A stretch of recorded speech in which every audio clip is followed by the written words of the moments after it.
আসছে শবে বরাত। কম বেশি সবার বাড়িতেই হালুয়া তৈরি হয়। তো আমরা একটু আগে ভাগেই শুরু করে দিয়েছি শবে বরাতের হালুয়া বানানোর। এই বুটের হালুয়া তৈরি করতেছি আজকে বন্ধের দিন থাকায় সবার।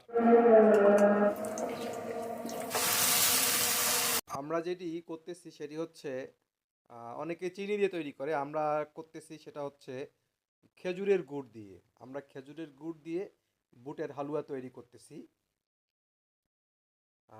হালুয়াটি বেস্ট, খাওয়ার পর মনে হবে যে কি অবস্থায় দাঁড়ায়, কিন্তু আমার মনে হচ্ছে যে বেস্ট টেস্টি হবে এটা।